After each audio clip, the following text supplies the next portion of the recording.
Hey guys, Ryan Dossey, and in today's video, I want to walk you through how to analyze a wholesale deal and figure out if you're going to make money or lose money on it. Let's dive right in.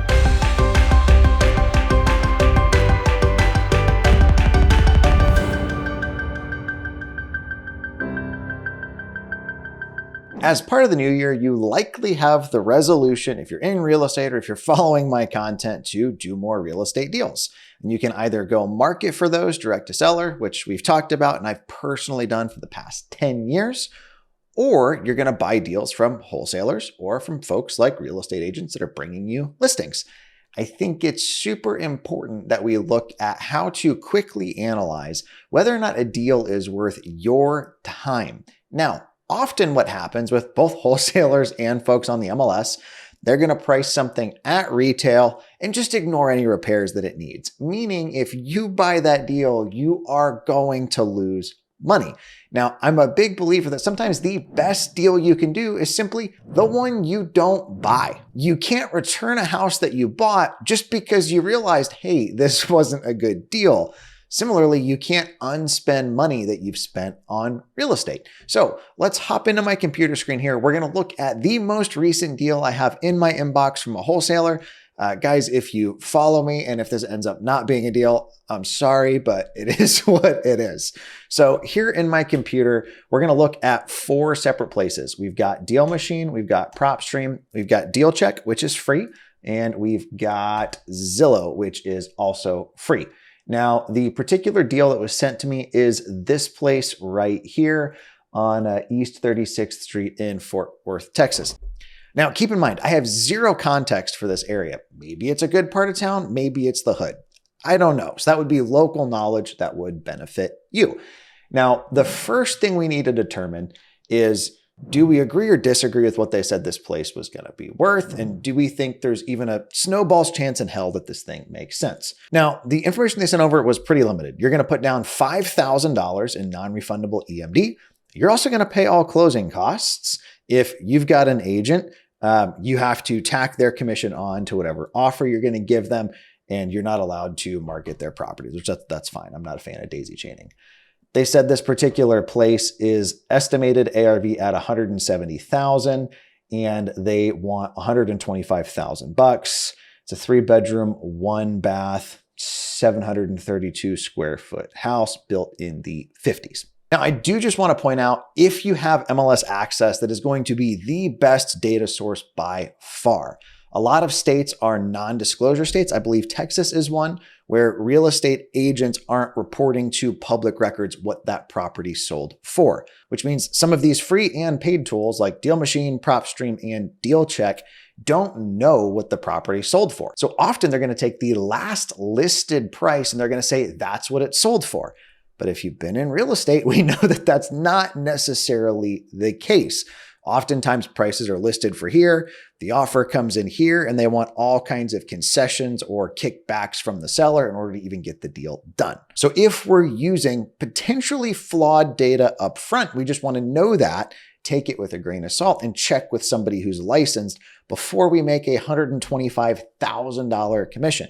Now, you don't have to get your real estate license to have MLS access. Oftentimes, you can find a real estate agent that will give you unlicensed assistant access in exchange for maybe referrals or the occasional listing. So let's just look at this place really quick. They sent over pictures in Dropbox. Pro tip, if you're a wholesaler, use Google photo albums. They look way better than this. Everything's in one nice collage, and you don't have to manually click through photos. Now, looking at this place, first off, these pictures aren't great. I'm going to link to a resource that I actually didn't create. I don't know that the company that created it is even still in business, but I'm just going to link to my file of it. It's something that we've used and something we've shared internally on how to take better pictures of your properties. Realistically, you should have like 50 to 100, and you want them to show as much as possible, which means probably landscaping your phone, not selfie style. But it's kind of hard to tell what's going on here. Real estate 101, if you're wholesaling, marketing is everything. You're trying to sell something here. Let's put our best foot forward. Flick on the lights, for goodness sakes. It looks like this is pretty buildery grade. The walls appear heavily textured. I can't tell, but I believe these are Formica countertops. So let's just kind of flick through this place real quick. Looks like some unevenness in the ceiling. Maybe there was like water damage or just poorly done like patchwork. Bathroom's not great. Looks to be this like green color. This place is like a tiled box. I don't know if that's typical for this particular area or not, but likely isn't going to command a premium would be my guess. This looks pretty decent. Similarly, like even just from their photos, it appears to be like there's some drywall work that's been done. I don't know what this is running up around the ceiling. Looking at this kind of stuff, we can kind of get some like understanding of the rough quality. This looks to me like it's probably been a rental property and probably a lower end one at that. Super textured ceiling, popcorn for days, tile everywhere. Okay, so front of this looks okay. Flowers are cute. It looks like there's been either a bunch of patchwork or stuff that needs painted at a minimum. See some of this kind of stuff, right? Maybe some woodwork. Windows appear to be a little bit older. Again, like siding doesn't appear to be great. We've got, cable and stuff running. Just from the blurry photos we've got of this place, it's not looking like it's in perfect shape, right?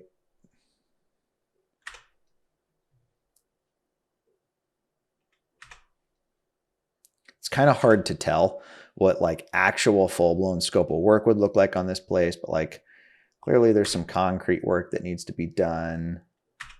I mean, just so you know, I'm going through this with you guys live. I didn't even know this place had a above ground pool before we started. Yeah, so looks like it might need resided or definitely some work done there. I wonder what these were for. I wonder if this was like commercial at one point and they had a sign there or something. All right, I think we're through everything. So next thing we're going to do is just Google Street View this sucker. This was taken October 23. My guess is like this hasn't been repainted or redone because it looks pretty similar to how the photos looked. We're off of some sort of a busy street, which isn't going to help us on values. Also looks like we're going to need some concrete as well as some landscaping potentially done. This place looks pretty nice, actually pretty cute. Looks like it's been totally redone. Going down the street a little bit, like some of this stuff really is in fairly good shape. So it's not giving like hood vibes to me. That one had solar on it. Maybe more like starter home, maybe like more of a blue collar neighborhood. A lot of these places don't have garages. Again, I'm not from Fort Worth, but in the markets I'm in, that's definitely like a drawback. People are going to pay a premium for something, want something enclosed that they can put their car into. One thing this property does have going for it, it's relatively small. I think they said 732 square feet. So let's use, 750 square feet just for easy math. I've never heard of Trelly. I don't know what this is, but it's something they'd linked to on it. Looks like HVAC is an unknown age, so probably not new. The water heater is 9 years old, so probably gonna need a new one sometime soon. The roof is 13 years old. Don't really necessarily know what kind of shape it's in. Okay, so if we just do quick and dirty math based off of what we're seeing right here, there's really not a ton of meat on this thing. If we assume that it's actually going to sell for $170,000, which one thing I am going to give them credit on, just in initial like Zestimate look, that's below Zestimate, which means they're not necessarily fluffing on what they think the ARV is. Oftentimes I'll see like, oh, it's worth 300, and even Zillow's like, they're out of their mind. So if we were to take a quick look at, and let's assume this goes for $170,000, typically you're going to have like 6% in selling costs between real estate commissions, closing fees, prorated taxes, that kind of stuff. So if I just do times 0.94, that has us at basically $160,000. Now, realistically on this, my pricing for paint and flooring comes in right at about like $10 a square foot. Your market might vary wildly, cheaper, more expensive, etc. So that's going to have us at $7,500. So that's knocked us down to 152. Roofing lately has gotten more expensive for us, but I don't think I've done a house this small in a while. But let's just say $8,000 on that. We're at 144,000. There's going to be some concrete work. I have concerns about like some of the exterior finishing, like siding on this place wouldn't get cheap. Effectively, we've got 24,000 worth of like budget left to break even. And in that, we would need to account for any construction overages, right? Like it's kind of hard to see the shape of the windows. It's hard to see if this place needs to be resided or not. We don't know if there's any like structural issues. If I've got to do the HVAC, like that's another $7,500. There's a lot of unknowns here that don't make this look like a home run at kind of first glance. Let's dive into PropStream, DealMachine, and DealCheck and just kind of take a little bit of a deeper look and see if we agree with what these values are. DealCheck also has a pretty solid calculator that we'll check out. So next, let's hop into PropStream and just kind of run some quick comps on this thing and see if we think that 170 is even accurate or not. At this point, we've got like plus or minus 20, 25,000 bucks worth of potential margin in this deal, not accounting for things like cost of capital, holding costs, taxes, insurance, utilities, that sort of stuff. So I'm going to take this address. I'm already logged into PropStream. PropStream's great. I pay for both them and DealMachine. Both run about 100, 110 bucks a month. We use them for different things, but let's pull this one up and hit details. So this doesn't look super great. They have their rough comps at a glance valued at 102. So different story than 170, but we're going to zoom in. We're going to take a little bit of a closer look. Now, anytime I'm running comps, I want to be as close to the subject property as possible. And I want to make sure there's no like major dividing roads that I'm on the side of or anything. So like number 12 over here, I definitely, get rid of because it's on the other side of this kind of major road. Often I'm going to look at things that are the closest to the property. That one that I mentioned next to the house that looked pretty good. They're estimating, let's see here. They don't have a value on it. So my gut, just this place looks like it was potentially a new build. It's pretty nice. It probably went for somewhere in the twos, but it's not right off of this road right next to the school, which if you've ever been around a school early in the morning or at pickup or drop off, can be a bit of a pain. Great though, I guess, if your kids are going to just walk across the street. So we're going to make sure that we are looking at properties that have sold recently. And we're going to also make sure that we're in similar size range. I'm going to bump this up to like 900.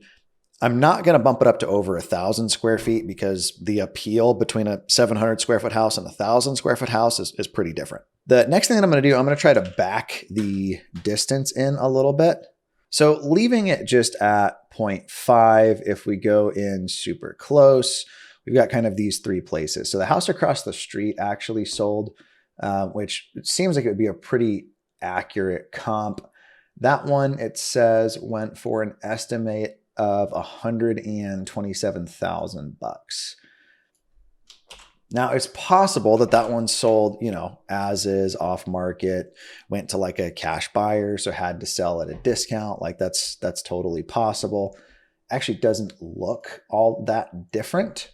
So that might be more of like a retail price for that property distressed versus like necessarily what you'd want to pay for it. It's a little tricky in some of these states that are non-disclosure states because they don't keep pictures up. But if you go to images, sometimes you can find old ones. Redfin sometimes has them. Let's see here. So you can sometimes use, so this looks to me like it might have been a little bit more remodeled, 23, 25. just based off of those two images that we're seeing. This property looks like it was probably nicer than the one we're looking at. But again, another reason why we'd want to have MLS access. If we look at just those kind of three, this other one, number 3, says it went for 139. And then it looks like it might have, there's also an estimate of 234, right? So this is the issue with some of these non-disclosure states, like which one did it go for? There's a pretty big discrepancy there. From what I'm seeing right here so far, like 170 doesn't honestly feel out of line, but let's look at DealMachine real quick and then DealCheck. All right, so I've got DealMachine pulled up. I'm going to throw in that address, click on that sucker, and we're going to hit their comps and just see.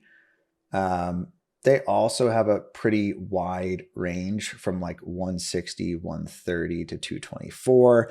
I'm assuming we're going to be on the lower end of the spectrum given kind of proximity to that road. Most people don't want to live off of like a busier street like that, and it being relatively small. Now, something else that we can do, we can go back over to Zillow 76106.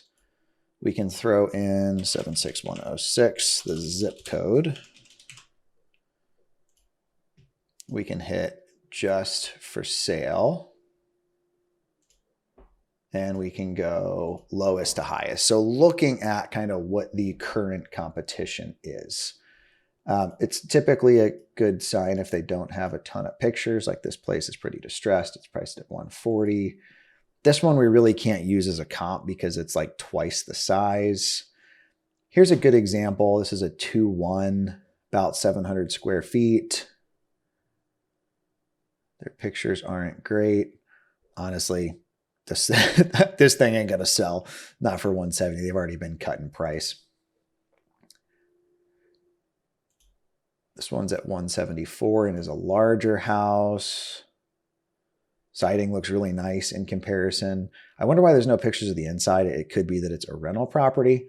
That one would make me a little nervous if I was going to list mine at 170, given that it's quite a bit smaller. Given this one looks pretty cute, but they also started out at 200 and have been price dropping it and don't have pictures of the inside. So it looks like there might be new builds. Let's see here. Nope, it's just a remodel. So solid remodel, priced at 239, not selling. So this is, something that we'd be competing with even though we're smaller. So we'd want to try to, okay, how can we beat them on price or fit or finish? I always hate when flippers don't put appliances in. That just looks cheap to me. So there's really not a ton of competition in the like sub 200 price point that's clean and livable. That's not a bad thing. Let's hop over into DealCheck. We're going to go into add property. We're going to do flip and import, and we're going to paste that information in and click search. So DealCheck is estimating the property is worth 197, realtors at 165. They think it'll rent for $1,500 a month. So we're going to click save. That'll open up this guy. First thing we're going to do is go into sales comps and ARV. And we're going to see what did they pull from. So I want to remove all of these because it's literally on the other side of the highway. It looks like we want to remove. So I'm going to do sort by distance. And then I'm going to go just cut stuff that like, I'm not going to use a comp that's 2.5 miles away. That's wild. Even if it's ones that I like or don't like, right? Like some of these were really low that I'm removing. Like I'm trying to potentially talk myself out of the deal. So I might want to leave that one in. 1,200 square feet. That feels like it's hard to use as a comp. 900,000. Okay. So this feels maybe a little bit more realistic between these three. And it's telling me that the average on that, with a price per square foot is coming out to 140K. That feels to me like it's probably a little low. And I think it's getting brought down quite a bit from that one across the street. But it's hard to tell what condition that one was in. Let's double check. 2217 Northeast 36. Northeast 36th Street. Now, if you'll notice, this isn't the fastest thing in the world, right? Like, if we're trying to vet if something is a good deal or not, we're going to have to spend a little bit of time taking a look at it. So there's not great pictures of this particular place. One thing that we can look at is if there's like descriptions. Okay, so this looks like it was an investor place. They're willing to own or finance it, needs a rehab or buyer who wants to do updates. They couldn't qualify for FHA or VA is what that means. So the property was in a little bit rougher shape. So, somebody else bought, oh, look, we got pictures actually. Sweet. Somebody else bought this for, it was $137 is what we were seeing. It's got like some cheap flooring down. I mean, old dated kitchens and stuff. This is very landlord special, right? So, okay, that's not going to be a retail comp. It does have a garage though. That's appealing. But this isn't going to be a like retail comp. So if we hop back over to DealCheck, let's drop that one. And if we're looking at just these two here, got 185 is what we're coming out to. 188 a square foot times 734. 188 times 734 is 137. So still, that's going to be tricky. These properties were larger. So this would give me some pause. Like, it's lean and it's a small house and it's on a busy street. Me personally, I'm probably passing on this deal. So I'm going to update the purchase worksheet section with what I would pay for the place, as well as let's use their ARV. I have a little bit of concerns on whether or not we'd hit it just with the size of the house and it being by the busy street. But for the sake of this example, let's assume I'm going to use financing for my purchase and rehab. Let's assume that I've got to put 10% down on my purchase. We'll go interest only. So I've got to put 0 down, paying 12% for a 1-year loan. Currently, they have this at a negative 37% ROI. So that's not great. They've got 3% of purchasing costs. Rehab costs, let's just throw in here, let's say conservatively, we're going to put $30,000 into this place. Given the siding, given the age of the roof, given the concrete work, given HVAC, given the fact it needs paint and flooring, like that feels like we're a little optimistic there. Selling costs, 6%. Holding costs, they have it at $337 a month. Again, you'd want to dive into that a little bit better. So if I look at this deal, I'm going to need $16,000. They're estimating I would lose $7,300. Now we can look into why. So between holding costs and my loan and selling costs and closing costs is really where the issue is going to come in. All of these tools operate pretty similarly. You're going to punch in the address. It'll give you a rough idea. And then you're going to try to tweak it where you're removing out the stuff that you feel like doesn't match. Comping isn't necessarily a science. I find that it's a little bit of like an art form, but this is how I do it. If it's me and I was looking at this particular deal, I'm going to pass. It would seem like my purchase price on this would probably need to be closer to somewhere in the 90s or very low 100s for it to potentially make sense, which honestly kind of makes sense also if I'm looking at it as a rental standpoint. DealCheck had the rent cast estimate is right at like $1,500. I'm looking for like a 1.25% rent to cost ratio or better, which I definitely wouldn't be hitting if I'm paying $125 for this place. One thing I've found with deals that get brought to you by wholesalers or folks on the MLS, you simply have to do an analysis and make the offer that makes sense for you. For all we know, these guys got this place under contract for $50,000 and they'd let it go for 80 or 90 gladly. Chances are they got it for somewhere in like the 110-ish range is going to be more my guess, but always shoot your shot. The answer is no if you don't ask. Thank you guys for taking the time to hang out with me today. Hopefully you find this helpful to you as we're in 2025 and you're chasing those New Year's goals. If you haven't already, be sure to like and subscribe. Again, my name is Ryan Dossey. We'll talk to you guys next time.